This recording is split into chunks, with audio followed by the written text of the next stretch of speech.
देखिए, महाराष्ट्र में विपक्षी गठबंधन महाविकास अघाड़ी में सीट शेयरिंग को लेकर लगभग सहमति बन चुकी है। दरअसल कल 9 घंटे की मैराथन मीटिंग हुई थी और ऐसे संकेत मिले हैं कि जिस भी सीट पर पेच फंसा हुआ था उस पर सहमति बन गई है। आज मुंबई में फिर से एक बार मीटिंग होगी और उसके बाद सीटों का ऐलान हो सकता है। महाराष्ट्र में कांग्रेस, शिवसेना, उद्धव गुट और एनसीपी शरद गुट के बीच सीट शेयरिंग का फॉर्मूला तकरीबन तय हो गया है। महज चंद सीट ऐसी हैं जिन्हें लेकर गतिरोध बना है।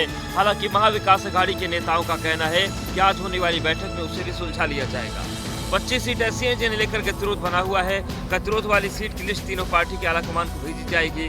गतिरोध वाली सीटों पर अंतिम फैसला मल्लिकार्जुन खड़गे, उद्धव ठाकरे और शरद पवार करेंगे।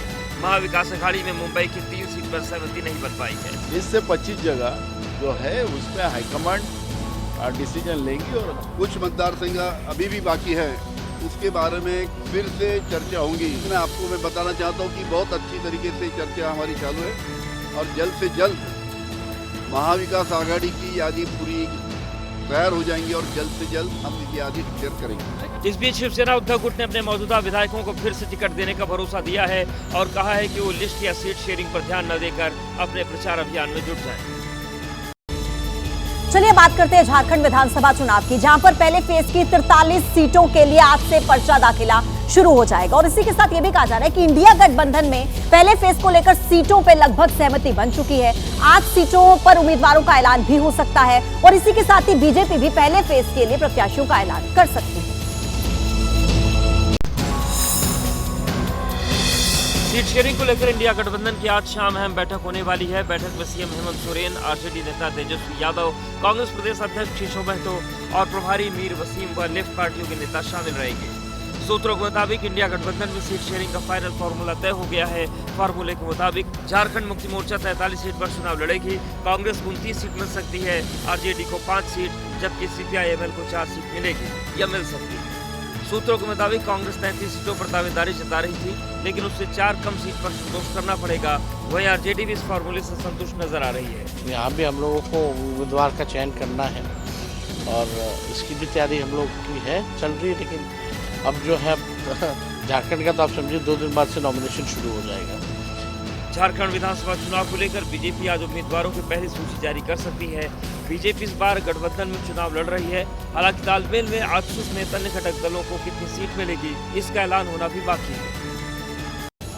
देखिए, चंडीगढ़ में एनडीए मुख्यमंत्रियों के साथ प्रधानमंत्री नरेंद्र मोदी की जो बैठक हुई उसमें पीएम मोदी ने विकास का नया मंत्र दिया। पीएम ने प्रो पीपल प्रो गवर्नेंस यानी कि P2G2 का नया ये मंत्र दिया और साथ ही कहा कि लोगों की समस्याओं का तुरंत समाधान होना चाहिए। चंडीगढ़ में हुई बैठक में एनडीए शासित राज्यों के 17 मुख्यमंत्री और 18 उप मुख्यमंत्रियों ने हिस्सा लिया। इसके जरिए एनडीए ने अपना शक्ति प्रदर्शन किया। पूरे बैठक में हरियाणा में बीजेपी की जीत की गूंज रही और सभी ने इस जीत के लिए पीएम को बधाई दी।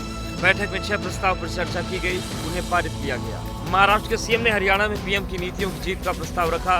राजनाथ सिंह ने 2025 में संविधान का अमृत महोत्सव मनाने का प्रस्ताव रखा। प्रधानमंत्री जी ने इस बात पर जोर दिया, बल दिया कि हम pro people, proactive, good governance P2G2 इस पर हम ध्यान दें और इसको हम आगे बढ़ाएं।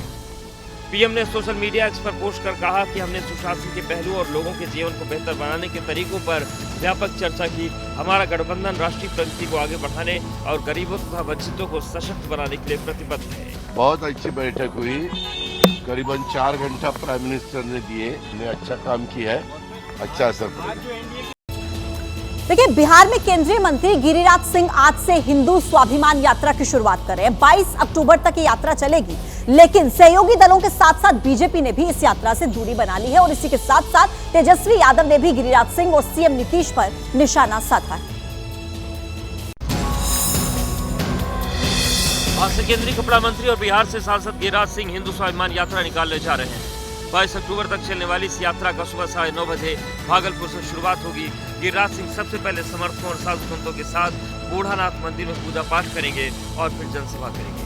मैं गिरिराज हिंदू बन के जा रहा हूँ, ना इसमें बीजेपी से कोई लेना देना, ना इससे जदयू से कोई लेना देना, गिरिराज की यात्रा भागलपुर से शुरू होकर किशनगंज तक जाएगी। हालांकि गिरिराज सिंह की इस यात्रा पर सहयोगी दल बहुत ज्यादा सहज नजर नहीं आ रहे हैं। इतना ही नहीं, पार्टी के स्थानीय नेतृत्व की तरफ से भी ये कहा जा रहा है कि ये गिरिराज सिंह की निजी यात्रा है और इसका पार्टी से सीधे तौर पर कोई लेना देना नहीं है। गिरिराज सिंह की इस यात्रा पर जदयू लगातार भी यही बताने की कोशिश कर रही है कि गिरिराज सिंह की निजी यात्रा है।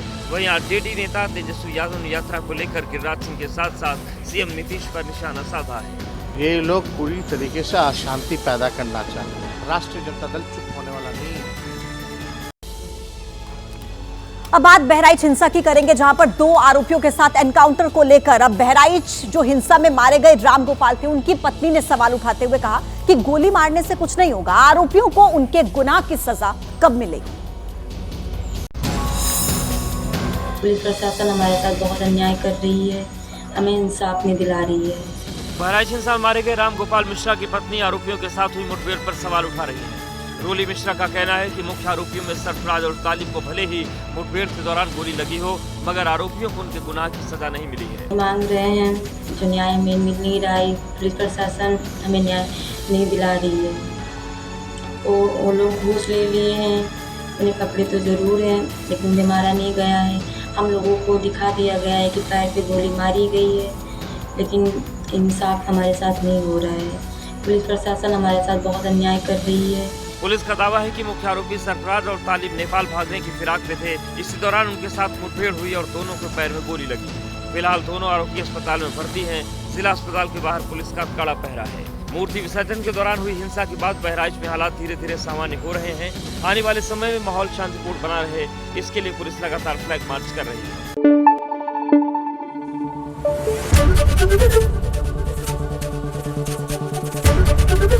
एबीपी न्यूज आपको रखे आगे।